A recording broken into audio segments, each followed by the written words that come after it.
los comentarios suntuarios del día de hoy.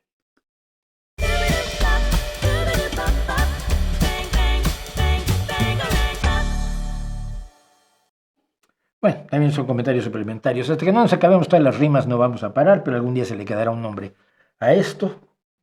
Pero, bueno, esos fueron los comentarios de esta semana y tenemos, déjenme encontrar primero que nada, el documento donde tengo, varios de ellos fueron de premio Elton, el comentario de la semana, pero solo se lo podemos dar a uno porque si no empezamos con problemas.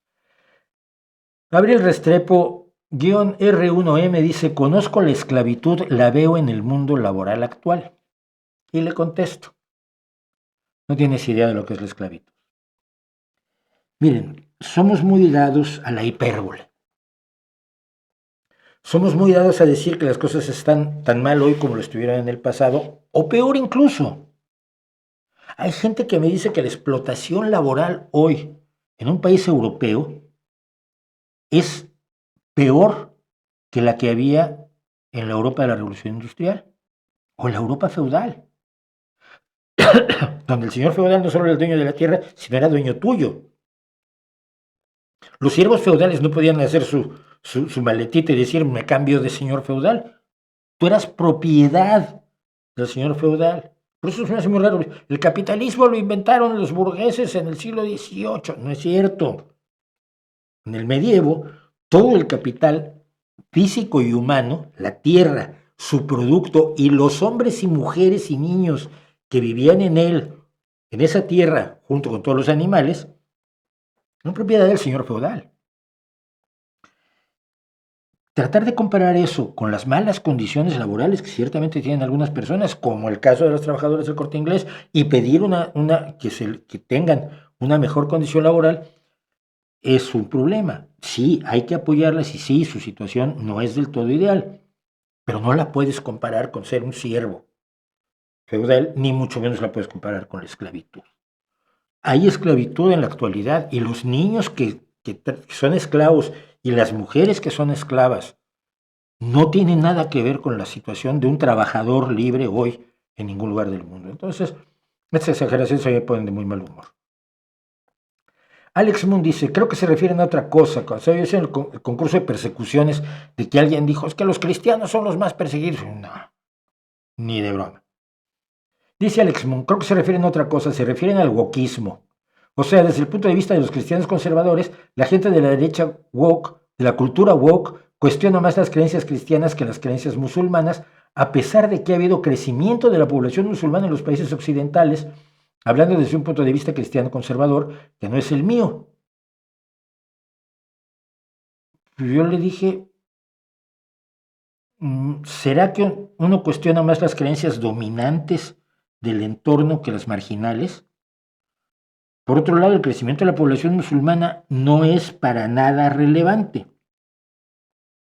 No son ni el 5% de la población europea, ni el 1,4% de la población estadounidense, y la enorme mayoría de esos musulmanes, de los que estoy hablando, no son islamistas ni extremistas, ni gente que esté lista a matar a su vecino. Gente que trabaja lo más normal. Mi peluquero es musulmán, un chico marroquí. Entonces me dice, continúa Alex: pues bueno, sería un debate con Pato Bonato, no es su nombre real, no es Patonazzi. Y usted, en donde usted le sostenga a ese youtuber argentino que el crecimiento de la población musulmana no es tan significativo como él lo quiere hacer ver, porque él tiene vídeos mostrando negocios y templos de musulmanes en Estocolmo. Sí, mi peluquero, y luego hay un compañero del Partido Socialista que es argelino, si mal no recuerdo, y que tiene una carnicería halal, negocios musulmanes. Mello. El tipo dice que viajó a Suecia y Noruega y dijo que se sintió más en un país musulmán que en un país europeo. ¿Y qué te iba a decir? Pero si usted tiene datos reales y todo eso, pues sería buenísimo ese debate con ese youtuber o con otros youtubers que nos vienen con esos cuentos. Y le digo: mira, conozco al extremista que dices y no, ningún debate serviría para nada con él. Su negocio es asustarte para promover la agenda de la ultraderecha y los datos le tienen sin cuidado. Pero tú puedes contarle que en Suecia la población musulmana es de entre el 1,8 y el 4,4% de la población, que en Estocolmo solo hay 2 mezquitas y más de 100 iglesias, o sea que si se encontró con una mezquita es porque fue a buscarla. O que los musulmanes en Noruega son el 3,4% de la población. Y por cierto, le puedes preguntar por qué le parece mal que haya musulmanes que sean pacíficos en Noruega y no le parece mal que un cristiano militante como Breivik case como animales a más de 70 adolescentes en la masacre de Utoya de 2011, o que el otro cristiano con creencias patobonazis, Philip Manshaus, entrara disparando en una mezquita en Noruega en 2019. A ver si va Alex Moon 2010 y se lo dice a Patobonazzi. Uranian. Mauricio, la extrema izquierda en Españistán, fíjate, desde que dice Españistán tenemos un problema. Son 4 gatos y no son Podemos. ¿No? Pero como tu partido es de centro con siglas y votantes de izquierdas, o sea, el PSOE es de centro porque lo ha declarado un señor que no tiene las gónadas necesarias para poner su nombre y su carita, ya se dice que lo que queda a su lado es extremista. No lo son y sin que nadie les apriete el paso, el PSOE no hará políticas progresistas si no hay un Podemos que lo obligue, y a las pruebas me remito.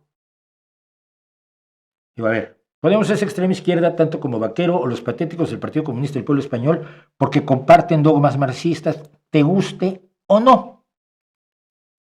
Las pruebas a las que te remites, me imagino que son que Podemos, que se fundó en 2014, obligó al PSOE a crear la sanidad pública en 1986, el sistema de pensiones públicas en 1978, la prohibición del trabajo infantil en 1980, la derogación de la ley de peligrosidad social en 1995, que era la que se usaba para perseguir a los homosexuales.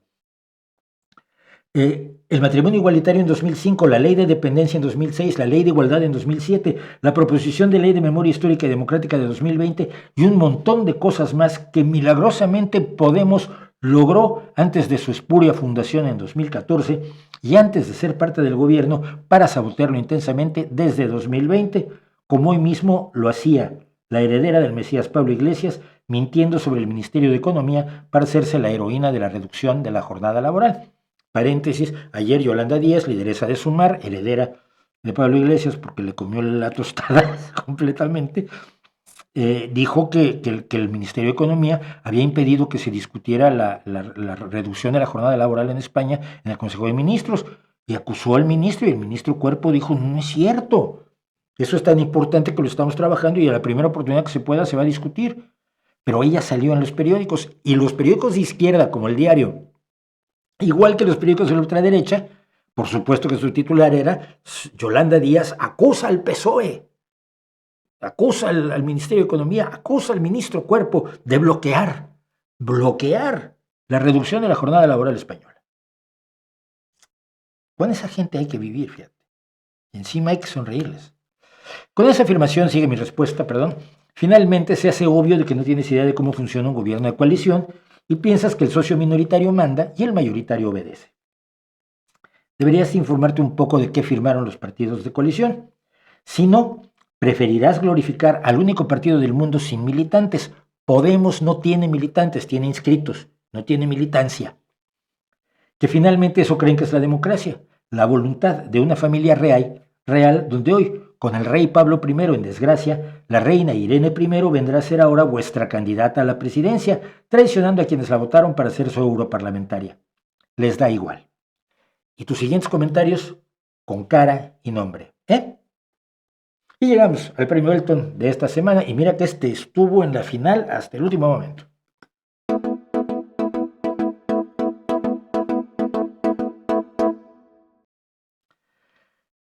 Había yo hablado de cómo Trump había presionado para que unos científicos de la Agencia de Protección Ambiental dijeran que eran seguros unas sustancias químicas que no lo eran.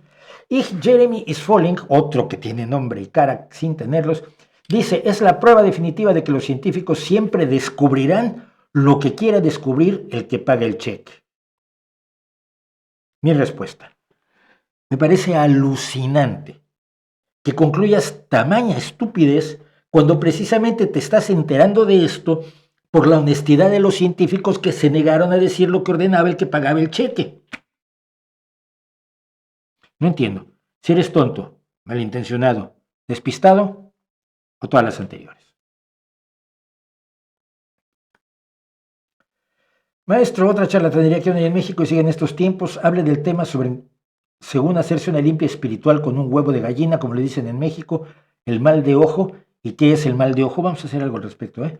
¿Y por qué según el interior del huevo se pone aguado y según al sacar el interior del huevo revela según visiones?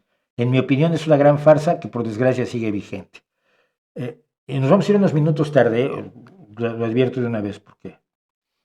Y aquí digo, a ver, rápido, lo primero sobre esta historia. El huevo que tú llevas a la limpia, te lo cambian por otro huevo preparado, sin que te des cuenta, lo que es un cambio como lo que hacen los magos, por otro huevo preparado en el que un extremo de la cáscara se ha ablandado con vinagre para introducirle tinta, plumas y otras cosas, hacerlo aguado y meterle sangre, incluso si tienes de pollo. Es un embuste brutal. Y lo intenten ustedes es de lo más sencillo disolver un poco de la cáscara del huevo con vinagre. El vinagre disuelve el carbonato de calcio. Bueno, dice, ¿por qué siempre? Este me gustó por el resultado que tuvo. Lucía Sánchez-H7X, además en mayúsculas que siempre uno lo pone de nervios. ¿Por qué siempre empecinado en las religiones y en su historia, como que solo las religiones solo tuvieran una única importancia mundial? Y le contesté, te invito a que revises el canal. No solo hablo de las religiones, pero estas sí tienen una gran importancia mundial, sobre todo porque matan a millones de personas. Ah, se te atascó la tecla de bloquear mayúsculas. Gente de otra calaña, a esto me respondería que soy muy agresivo y que le dije cosas muy feas.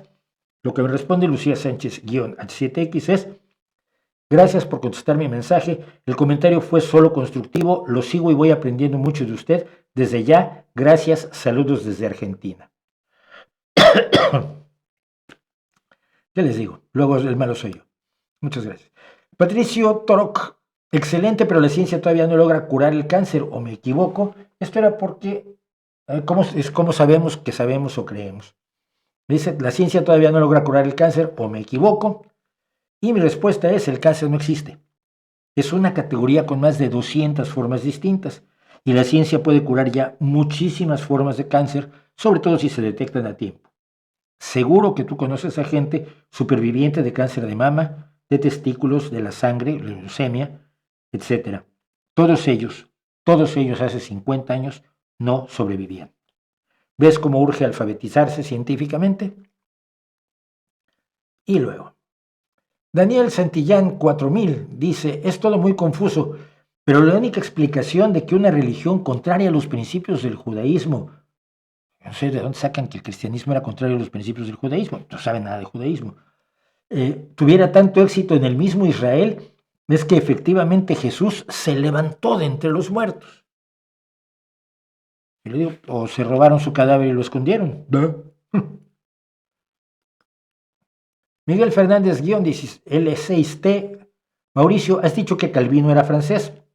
Yo creo que era suizo, por lo menos ejerció su poder político religioso en Ginebra. Efectivamente, lo ejerció allí, pero Calvino nació el 10 de julio de 1509 en Noyon, pueblo situado 100 kilómetros al norte de París, en Picardía, provincia del Reino de Francia. De nada. Mauricio, soy Eric-PH3UE. Mauricio, soy un asiduo seguidor de su canal y de su afición por las nuevas expresiones musicales del rock. Le pregunto, ¿conoce usted al grupo argentino Pacífica? De no ser así, le invito a echarle un ojo, una oreja más bien, pero para que conozcan a Pacífica y para que vayan a verla. Las he oído. No me acaban de convencer, pero tampoco me disgustan. Otro dueto muy similar a Pacífica, las irlandesas de Dea Matrona, tardaron meses en entrarme, pero al final lo hicieron. A ver si pasa lo mismo con las argentinas. Pero sí, por ahí anda Pacífica. Vean ustedes oigan ustedes su música. Watchtuber-ML4ON, madre. Por lo que recuerdo, creo que tu trabajo es ser traductor. Sí, efectivamente. Desde tu punto de vista, ¿crees que la inteligencia artificial afectará esa profesión al punto de hacerla obsoleta?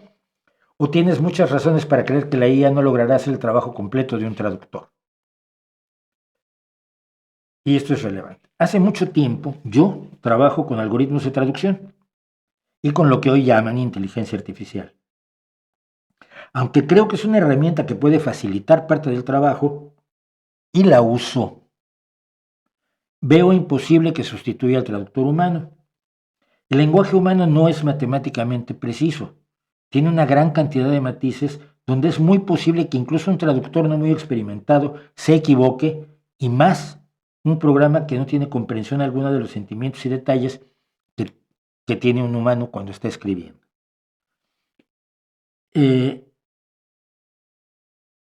Acabo de tener un problema con una cosa similar, fíjense.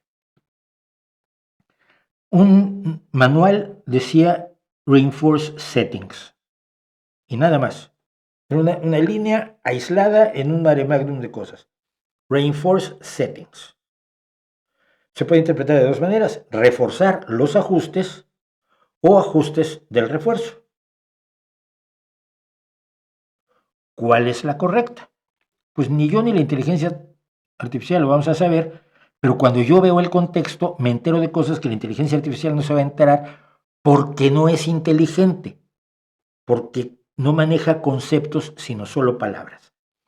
Entonces, lo que veo es que se está haciendo una envoltura de refuerzo en un palé, y esta es una máquina que envuelve el plástico alrededor de los palés. Esto lo hemos visto todos, los palés envueltos en plástico para su transporte.